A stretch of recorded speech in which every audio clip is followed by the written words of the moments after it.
नमस्कार। आज म तपाईहरु समक्ष चिया ध्यान लिएर आएको छु। त्यसैले तपाईको हातमा चिया छैन भने यो भिडियोलाई पज गर्नुहोस् अनि हात एउटा कपमा चिया लिएर आउनुहोस्। त्यो कप चाहिँ बाहिरबाट पनि छाम्दा तातो फिल हुने खालको कप लिएर आउनु होला।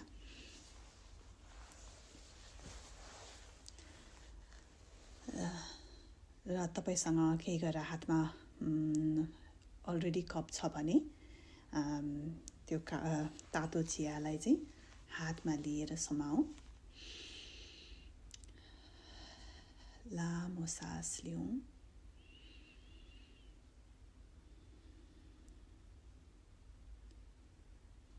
र अनुभव गरौँ।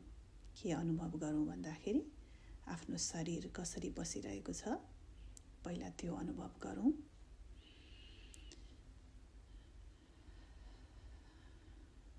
सम्पूर्ण शरीरलाई अनुभव गरौँ।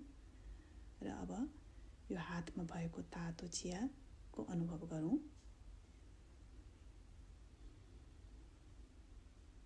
र यो चियालाई आफ्नो मुखनेरी नजिकै लिएर आएर यसको सुगन्ध एकपल्ट सुँघेर हेरौँ।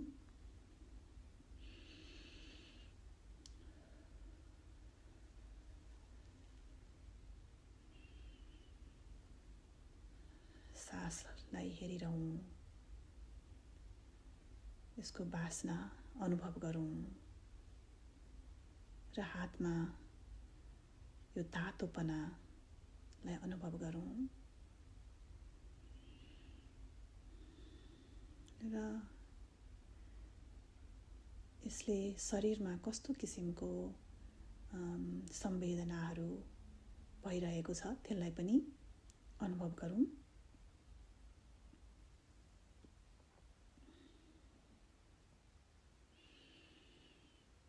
मनमा कस्तो अनुभव भइरहेको छ त्यो पनि थाहा पाऊँ।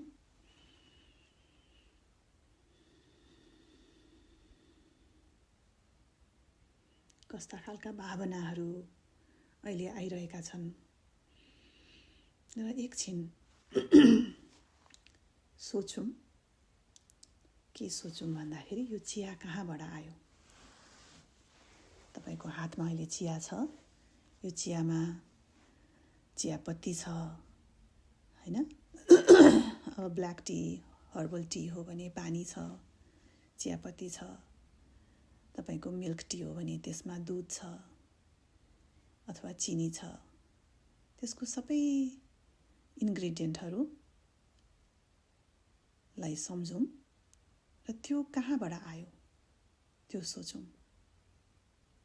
हैन? अब पानी छ भने त्यो पानी कुनै पहाडबाट हिमालबाट बगेर आयो।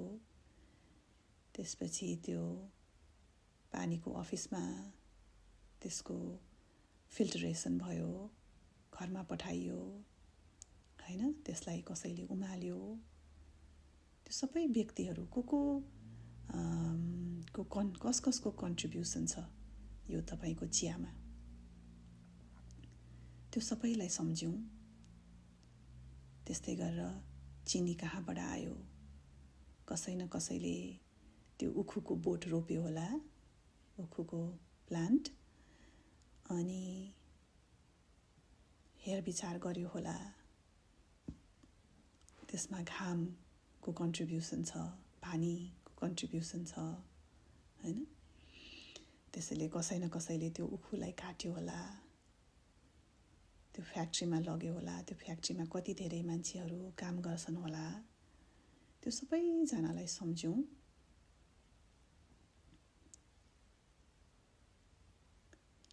र त्यो पसलमा गयो होला।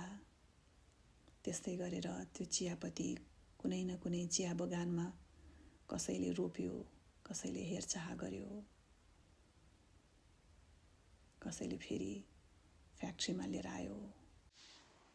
त्यस्तै गरेर यसमा के गरेर दूध छ भने कसैले गाई पाल्यो होला, उसको हेरचाह गर्यो होला, दूध दुयो होला, होइन, त्यस्तो किसिम। अनि त्यो पनि गएर दुध विकास संस्थानमा गयो होला, त्यो पनि कसैले त्यहाँ कतिजना काम गर्छन्, प्याकेजिङ भयो, सबै कुरा भयो। अनि घरमा कसैले किनेर ल्यायो होला। त्यो सबैजना एउटा कप चियामा कति धेरैजनाको कन्ट्रिब्युसन छ, त्यो सबैजनालाई सम्झ्यौँ र हेरौँ। यो सबैजनालाई सम्झिँदाखेरि तपाईँको मनमा कृतज्ञता आएको छ कि छैन भने फोर्स गर्नु पर्दैन, खालि त्यो मात्र हेरे पुग्छ। र कलिकति कृतज्ञता आएको छ भने उनीहरू सबैलाई प्रति कृतज्ञ भौँ, थ्याङ्क यू भनेर। अब त्यसपछि आफ्नो हृदयबाट के आउँछ, होइन? तपाईँहरूको पनि दिन राम्रो होस्, तपाईँहरूको भलो होस्, तपाईँहरूको जय होस् भन्ने आउँछ कि अथवा आउँदैन, द्याट्स ओके। एउटा एक्सपेरिमेन्टल सेसन हो र यो सबै सोचेर अब बिस्तार यो चियाको अनुभव गरौँ। यसलाई अलिकति पिएर हेरौँ, मुखमा कस्तो स्वाद आउँछ, यसको बास्ना कस्तो छ, यस्तो अनुभव कस्तो छ। यसलाई निल्दाखेरि पेटमा तातो फिल हुन्छ कि कस्तो अनुभव हुन्छ, यो सबै अनुभवमा बसेर अब यो चिया पियौँ। र तपाईँहरूलाई म च्यालेन्ज दिन चाहन्छु, यसरी तपाईँहरूले 5 दिनसम्म बिहानको चिया अथवा कुनै बेलामा एउटा समय पिक गर्नुहोस्, जसमा तपाईँहरू एभ्रिडे 5 दिनसम्म यसरी चिया पिएर हेर्नुहोस्। र मनमा, हृदयमा, शरीरमा कुनै किसिमको भावनाहरू आयो अथवा यसले गर्दाखेरि कस्तो फिल भयो, मलाई तल फिडब्याक दिनुहोला। Thank you.